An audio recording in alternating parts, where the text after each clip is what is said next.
La politique dans la suite de 7 jours BFM et la semaine en 2 temps de Ségolène Royal. Premier volet, l'ex-candidate à la présidentielle annonce son limogeage de son poste d'ambassadrice des pôles. Dans la foulée, mercredi, le parquet national financier annonce l'ouverture d'une enquête préliminaire sur l'utilisation des moyens mis à sa disposition.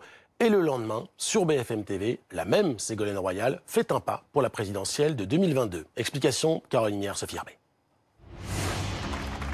Il y a seulement 9 mois, elle louait les propositions écologiques de la liste La République En Marche aux élections européennes. Mais depuis quelques semaines, Ségolène Royal tire à boulet rouge sur le gouvernement. Le gouvernement joue le pourrissement. Le gouvernement est le seul responsable de la pagaille et du gâchis des fêtes familiales de Noël. Une liberté de ton qui étonne certains. L'ancienne ministre socialiste a été nommée ambassadrice des pôles en septembre 2017. À ce titre, le chef du gouvernement lui rappelle son devoir de réserve.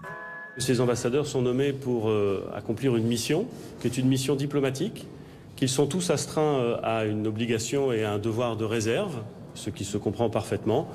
Un ambassadeur, c'est fait pour faire de la diplomatie. Nous avons demandé à Madame Royal quelle était sa position sur cette nécessaire obligation de réserve et le respect qu'elle doit à cette obligation de réserve. Coup de tonnerre, en début de semaine, c'est Ségolène Royal elle-même qui dénonce sur les réseaux sociaux son limogeage imminent en publiant cette lettre reçue en début d'année de la part de ses ministères de tutelle. Il est envisagé de mettre fin à vos fonctions au regard de vos récentes prises de parole publiques qui mettent en cause la politique du gouvernement. Ségolène Royal a depuis pris les devants et quitté ses fonctions d'ambassadrice. Mais il s'agit de la partie émergée de l'iceberg. En fait, une enquête préliminaire a été ouverte contre elle. Le parquet national financier lui reproche l'utilisation à des fins personnelles d'une enveloppe de 100 000 €. Point par point, l'ancienne ministre s'en défend.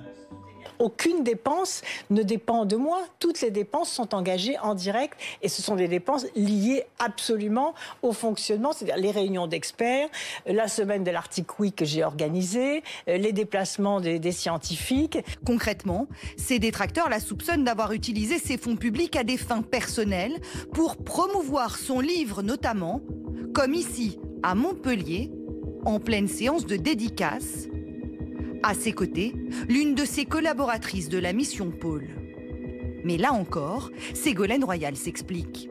J'ai dû demander à la maison d'édition, qui l'a fait tout de suite, bien évidemment, qui a absolument toutes les factures. Il n'y a pas un euro du ministère qui a été consacré à mes déplacements pour les conférences sur mon livre ou pour mes dédicaces. À ce stade de l'enquête, Ségolène Royal ne risque pas grand-chose. Elle risque d'être poursuivie pour détournement de fonds publics. On n'en est pas du tout là. Là, c'est une enquête préliminaire. Il faudrait pour cela qu'un juge d'instruction, c'est-à-dire qu'une information judiciaire, soit ouverte. Donc il faut que l'enquête permette de déterminer qu'il y a suffisamment d'éléments pour ouvrir une information judiciaire, confier à un juge d'instruction qui serait le seul à pouvoir poursuivre Ségolène Royal. Mais ses opposants lui reprochent également son absentéisme lors des grandes réunions interministérielles du Conseil de l'Arctique. Il y a eu, en mai dernier, une grande réunion lors de laquelle les États-Unis ont voulu écarter toutes les notions qui étaient faites à l'accord de Paris et à la COP 21. Ségolène Royal était vice-présidente de la COP 21 et elle n'était pas présente. La principale intéressée s'en défend et assure que sur les 12 réunions qu'on l'accuse d'avoir ratées, seule une est avérée. Ségolène Royal est-elle victime d'une cabale? Veut-on la faire taire? Ou est-elle en train de créer le buzz? Sa stratégie est très claire, elle a des ambitions politiques à court et moyen terme. Elle aurait démissionné, on en aurait parlé pendant 2 heures ou 3 heures. Là, elle feuilletonne depuis 15 jours en essayant de reprendre du poids médiatique. Et c'est ce qu'elle a choisi, d'essayer de se victimiser là-dessus. Je pense que ça n'a pour le coup rien à voir avec l'enquête du parquet national financier. Ségolène Royal aurait donc encore des désirs d'avenir politique. En tout cas, elle ne dément pas ses intérêts élyséens. Le face-à-face Macron-Le Pen, je pense, est un gros problème. Et je contribuerai à ce que cette solution alternative, cette voie alternative, cette troisième voie se dessine. Bien sûr que j'y contribuerai. Si c'est moi qui suis la mieux placée, je serai prête. Je vais vous le dire, je serai prête. Mais à plus de 2 ans de la prochaine élection présidentielle, l'agenda de Ségolène Royal est encore clairsemé. Ce vendredi 24 janvier, son limogeage sera officialisé à l'issue du Conseil des ministres.